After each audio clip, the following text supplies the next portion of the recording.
1. 발달장애인 지원제도. 이번 시간에는 발달장애인을 위한 경제생활 지원제도, 일상생활 지원제도, 법적 지원제도에 대해 학습하겠습니다. 1. 발달장애인을 위한 경제생활 지원제도.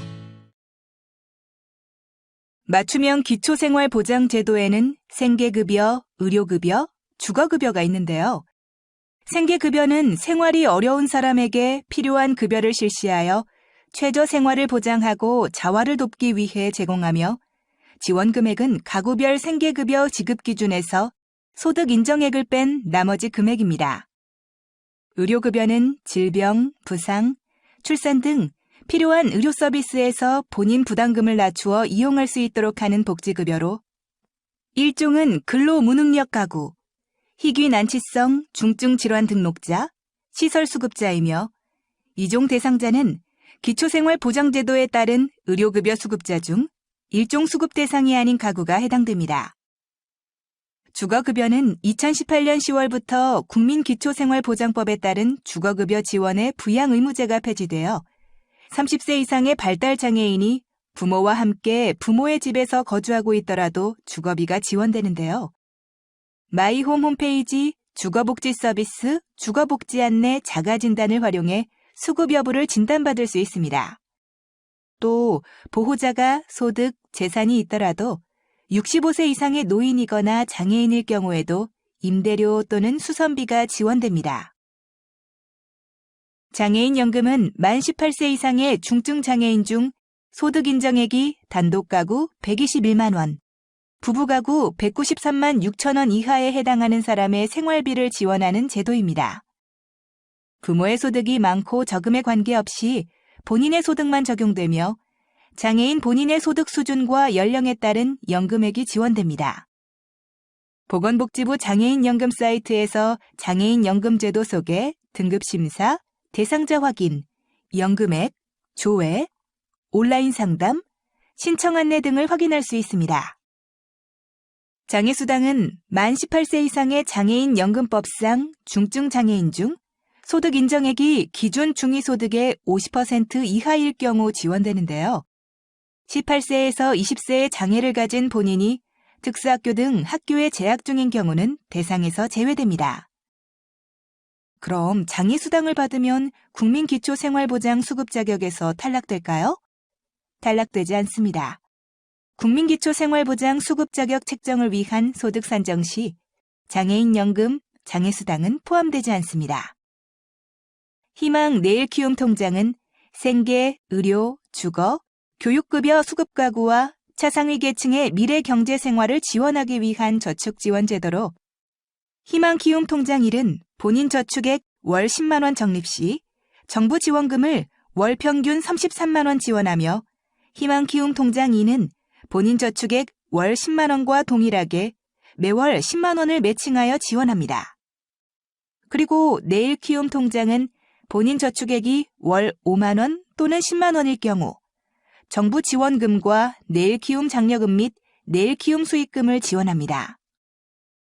발달장애인을 위한 의료비 지원 제도도 다양한데요. 우선 장애진단 및 검사비를 지원합니다. 기초생활수급자 및 차상위 계층의 장애인의 장애연금, 장애수당 등을 받기 위해 장애 재진단을 받아야 하는 경우 그 진단비나 검사비를 지원하는데요. 장애 등록을 위한 진단과 검사는 장애에 관련된 질병 등으로 6개월 이상 이용 경력이 있는 병원에서 받아야 하며, 지원 신청은 진단 또는 검사를 받은 후 지원 신청서와 진단 검사비 영수증을 첨부하여 읍면동 행정복지센터에 신청하면 됩니다. 진단비 지원 대상은 생계급여, 의료급여 수급자로서 신규 장애인으로 등록하거나 기존 장애에 다른 새로운 장애를 추가할 경우이며, 지적, 자폐성 장애인 경우 4만 원, 기타 장애인 경우 15,000원을 지원합니다. 검사비는 생계급여, 의료급여 수급자, 차상위 계층으로서 장애연금, 활동지원, 장애아동수당 신청 및 의무재판정으로 재진단을 받아야 하는 기존의 등록장애인이 지원 대상으로 생계, 의료, 교육급여 수급자, 차상위 계층, 총 검사비 10만 원을 지원하고 초과분에 대해 10만 원까지 지원합니다. 장애인 병원비의 본인 부담금도 지원하는데요. 등록장애인으로서 이종수급자 및 차상위 본인 부담 경감 대상자에게 병원비 중 본인 부담금 전액 또는 일부를 지원합니다. 지원 대상은 병원에서 진료를 볼 때 의료급여증과 장애인 등록증을 제출하면 되며 식대와 약제비는 지원 대상에서 제외됩니다. 입원을 할 경우에는 1, 2, 3차 의료기관 전체에서 본인 부담금 전액을 지원하며 외래인 경우에는 2, 3차 의료기관인 경우에만 본인 부담금 전액을 지원합니다. 장애인 건강보험료 할인 제도도 있는데요. 장애 등급에 따라 10에서 30%를 할인하며 거주지역의 국민건강보험공단지사 1577-1000에 신청하면 됩니다. 지원 내용으로는 자동차분 건강보험료를 전액 면제하고 산출보험료와 장기요양보험료를 경감해 주는데요. 건강보험료 산정 시 등록장애인 소유 자동차에 대한 산정을 제외하고 있으며 등록장애인이 있는 세대 중 소득이 360만 원 이하이며 재산이 1억 3,500만 원 이하인 경우에는 장애 등급에 따라 10에서 30%를 감면해 줍니다. 또 장애 정도가 심한 장애인에 대해 장기요양보험료의 30%를 감면하고 있죠. 여성 장애인의 출산 비용도 지원하는데요. 출산, 유산, 임신기간 4개월 이상, 사산한 등록 장애인 여성은 태아 1명당 100만 원의 출산 비용을 지원하며 지원 신청은 신청자 신분증, 신청서, 출생증명서, 출생사실이 기재된 가족관계 등록부 또는 사산, 사태진단서 한 부, 장애인 본인 명의 통장사본을 준비해서 읍면동 행정복지센터에 신청하면 됩니다. 그럼 국민기초생활보장 해상급여와 중복해서 받을 수 있을까요? 국민기초생활보장 해상급여와 중복 지원이 가능합니다. 기타 세금 할인 및 일상생활 요금도 면제해 주는데요. 장애인 전용 승용 자동차에 대한 개별 소비세를 면제해 줍니다.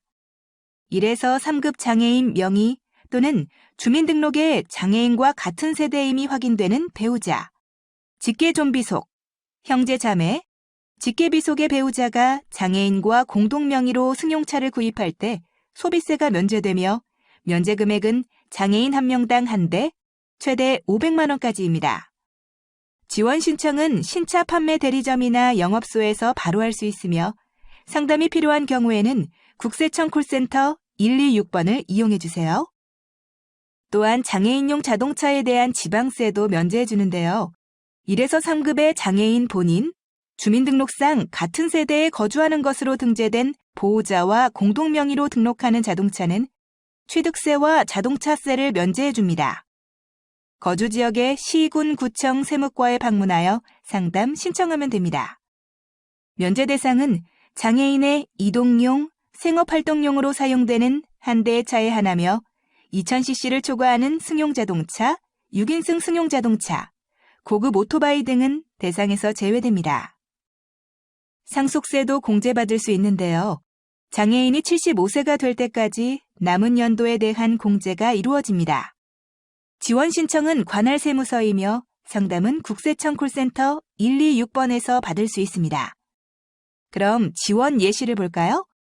10억의 재산을 상속받는 34세의 A씨의 공제액은 상속세 공제 기준 나이인 75세에서 34세를 빼고 여기에 1,000만 원을 곱해서 4억 1,000만 원이 됩니다.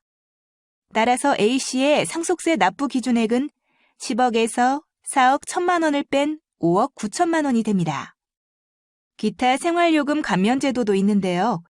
통신요금, 교통비, 자가용 자동차 관련, 공공생활요금, 문화활동비, 기타 감면 제도는 보건복지부 사이트 홈, 정책, 장애인, 장애인 정책 공공요금 감면, 세제 혜택에서 확인하세요. 2. 발달 장애인을 위한 일상생활 지원제도. 장애인 활동 지원은 신체적, 정신적 장애로 혼자 일상생활과 사회생활이 어려운 만 6세 이상 65세 미만의 모든 장애인의 일상생활과 사회참여 활동을 돕는 1:1 서비스입니다. 활동 지원급여를 받으려면 먼저 읍면동 주민센터에 방문하거나 우편으로 신청서를 제출해야 합니다. 그러면 국민연금공단에서 방문하여 조사를 실시하고 수급자격위원회가 수급자격과 등급 심의하고 결정합니다. 시군 구청에서 결정된 결과를 통보하고 수급자 활동기관과 활동지원급여 계약을 하고 본인 부담금을 납부한 후 사회보장정보원에서 바우처 카드를 발급받습니다. 이후에는 국민연금공단에서 방문 모니터링하고 수급자 욕구의 변화를 조사하며 수급자별로 생애주기 사례 관리를 실시합니다. 활동지원급여의 종류에는 활동보조, 방문목욕, 방문간호가 있습니다. 활동보조는 우선 신체활동을 지원하는데요. 목욕도움, 구강관리, 세면도움, 배설도움, 옷 갈아입히기 등 개인위생관리와 체위 변경, 신체 기능의 증진 등 신체 기능 유지 증진, 식사 차리기, 식사 보조, 구토물 정리 등 식사 도움 및 실내에서 휠체어로 옮겨 타기, 집안 내 걷기 도움 등 실내 이동을 도와줍니다. 가사활동도 지원하는데요. 수급자가 주로 거주하는 장소 및 화장실 청소, 쓰레기 분리수거, 내부 정리, 이부자리 정돈, 화장대, 책장 정리, 옷장, 서랍장 정리 등 청소 및 주변 정돈을 돕고 수급자의 옷, 양말, 수건, 침구류, 걸레 등의 세탁 및 삶기 등을 합니다. 또 식재료 준비, 밥 짓기, 국 반찬하기, 식탁 청소, 설거지, 행주 삶기, 음식물 쓰레기 분리수거 등 취사 관련 일도 돕죠. 사회활동과 관련해서는 출퇴근 및 등하교 보조를 한다거나 직장이나 학교 등에서 식사 및 화장실 이용 보조 등 신체활동 지원을 지원하고 산책, 물품 구매, 종교활동, 복지시설 이용, 은행, 관공서, 병원 등 방문 및 귀가 시 부축 또는 동행 등 외출 시의 신체활동을 지원합니다. 그 밖에 수급자 자녀의 양육 보조를 하는 경우도 있고 생활상의 문제 상담 및 의사소통 도움 등 지금까지 열거되지 않은 서비스 내용을 기록합니다. 방문 목욕은 요양보호사가 목욕 설비를 갖춘 장비를 이용하여 수급자 가정 등을 방문하여 목욕을 제공하는 것입니다. 방문간호는 활동 지원 인력인 간호사가 방문간호 지시서에 따라 수급자 가정 등을 방문하여 간호, 진료의 보조, 요양상담 또는 구강위생 등을 제공하는 것입니다.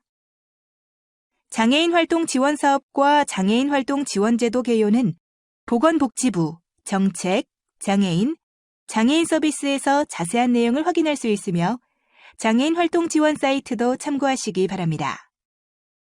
발달장애인 맞춤형 주간활동 서비스는 활동 지원 서비스 대상 판정을 받은 누구나 이용할 수 있으며 인지학습, 직업훈련, 문화와 여가, 체육 등 다양한 프로그램을 복합적으로 이용할 수 있습니다.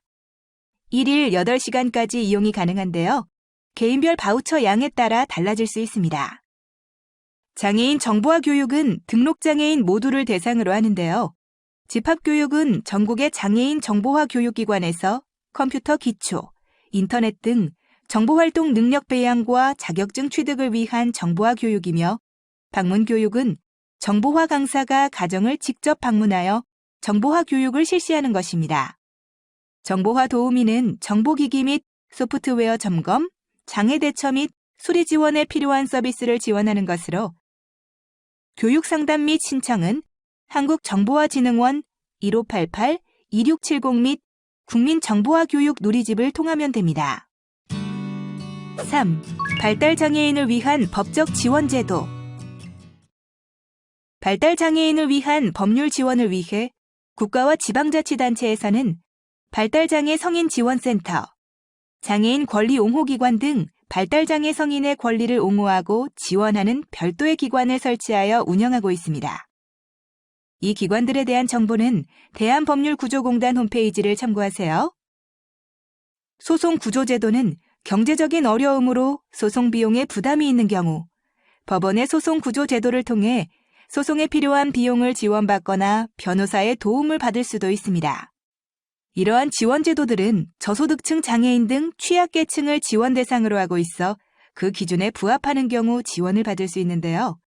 법률 구조 상담이 필요할 때는 본인의 주민등록등본 또는 위임장, 법률 구조 대상임을 소명할 자료, 주장 사실을 입증할 자료를 구비하고 가까운 공단 사무실에 내방하여 상담 신청을 하면 대한변호사협회에서 발달장애인 권리 구제를 위한 법률 자문을 하게 됩니다. 그럼 민사, 가사 사건의 처리 절차를 살펴보겠습니다. 법률 상담 후 법률 구조 사건 접수가 되면 사건 조사가 시작됩니다. 그러면 화해를 권유하는데요.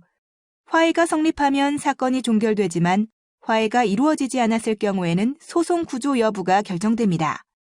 이때 기각 결정이 되면 사건이 종결되고 소송 구조가 결정되면 재판이 진행됩니다. 재판에서 승소하면 비용 상환 등이 강제 집행되고 사건이 종결되며 재판에서 패소할 경우에는 그대로 사건이 종결됩니다. 형사사건인 경우에는 법률 상담 후 법률 구조 사건 접수가 되고 사건 조사가 시작됩니다. 그러면 소송 구조 여부 결정에 따라 소송 구조가 결정된 경우 변호 활동을 통하여 사건을 종결하고 기각이 결정된 경우에는 그대로 사건이 종결됩니다. 미성년자인 발달장애 아동의 경우 부모가 자녀를 대신하여 의사결정을 하고 자녀를 대신하여 자녀 명의의 법률 행위를 할 수 있는 법정 대리인의 자격을 부여합니다. 하지만 발달장애 아동이 성인이 되면 부모님이 가지고 있던 법정 대리인의 지위가 사라집니다. 따라서 발달장애 성인을 위한 후견 제도가 필요한 것인데요. 성년 후견 제도가 도입되고 정착됨에 따라 부모가 동행하더라도 은행이나 관공서 등에서 발달장애 성인의 업무를 대신 처리할 수 없으며 발달장애 성인 중에서 금융, 재산관리 등 공적 업무를 처리하기 위해 성년 후견인의 선임이 필요할 수도 있습니다. 발달장애 성인이 스스로 금융 업무 등 자신에게 필요한 일을 스스로 할 수 없는 경우에는 부모가 아니라 후견인의 도움을 받아야 합니다. 성년 후견 제도를 통해 부모님이 후견인이 되려는 경우 관할 가정법원에서 부모, 본인, 사촌 이내의 친족 등의 청구권자가 신청을 하여야만 법원에서는 후견인을 선임해 줄 수 있는데요. 부모님이 직접 필요한 서류를 준비하여 신청할 수도 있으나 변호사, 법무사 등 전문가의 도움이 필요할 수도 있습니다. 법원의 소송 구조나 법률 구조 공단의 지원을 받는 것은 가능합니다. 후견 제도의 종류에는 성년 후견, 한정 후견, 특정 후견, 임의 후견이 있는데요. 종류에 따른 발달장애 성인의 행위 능력과 대리권의 범위, 대리권의 종료 기준을 잘 확인하세요. 발달장애 성인에게 성년 후견이 개시되면 후견인은 통상 1년에 한 번 수행한 후견 사무 및 재산 내역 등을 정리하여 법원에서 후견 사무 보고를 해야 합니다. 발달장애인을 위한 공공후견 사업을 보면 보건복지부에서는 지역사회에서 생활하는 발달장애 성인을 위한 공공후견 사업을 실시하고 있는데요. 가족 등의 적정한 지원자가 없는 경우 국가가 양성한 시민후견인을 특정 후견인으로 선임될 수 있도록 지원하고 있습니다. 발달장애인을 위한 공공후견 사업은 각 지역 발달장애인 지원센터 및 주민센터에 문의하시면 됩니다. 그럼 후견인은 어떻게 신청할까요? 우선 주민센터에 후견인이 필요하다고 요청합니다. 그리고 후견인이 왜 필요한지 사회복지사에게 이야기하세요.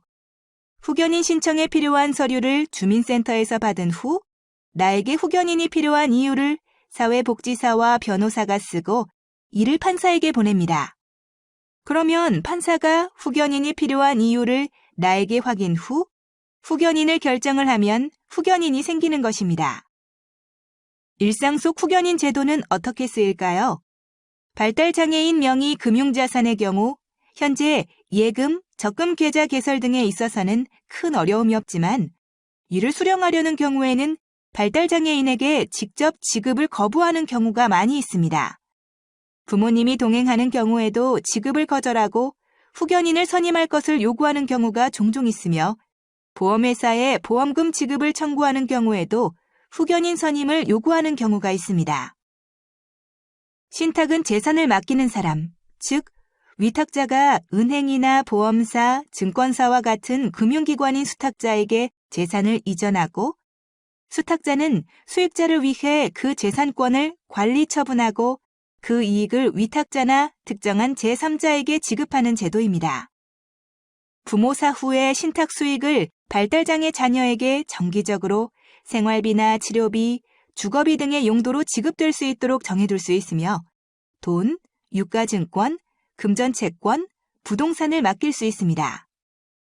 신탁한 재산은 수탁자인 신탁기관의 명의로 보관되나 신탁기관이 파산한다고 해도 신탁재산은 안전하게 보호받을 수 있습니다. 신탁법에 따르면 신탁재산은 수탁자인 금융기관의 고유재산이 아니므로 강제 집행이 될 수도 없고 파산재단의 재산이 되지 않기 때문입니다. 금융재산의 증여 및 상속에 대해 알아보겠습니다. 부모님이 발달장애 성년 자녀의 생활비, 의료비 등을 위해 지출하는 것은 현행법상 증여세의 과세 대상이 되지 않지만 매월 일정액을 자녀 명의의 적금으로 납입하는 경우 모두 증여에 해당합니다. 하지만 장애인 특별 부양신탁을 이용하는 경우에는 5억 원의 범위에서 증여세 면제 혜택이 주어집니다. 그럼 신탁 이용 방법을 확인해 볼까요? 신탁재산의 증여는 5억 원의 범위에서 증여세가 면제됩니다. 공공신탁은 부모 사후를 대비하여 발달장애 성인의 소득 보장을 위해 공익성과 전문성이 있는 공적 신탁기관이 장기적으로 안정적인 신탁자산을 관리하도록 하는 제도인데요.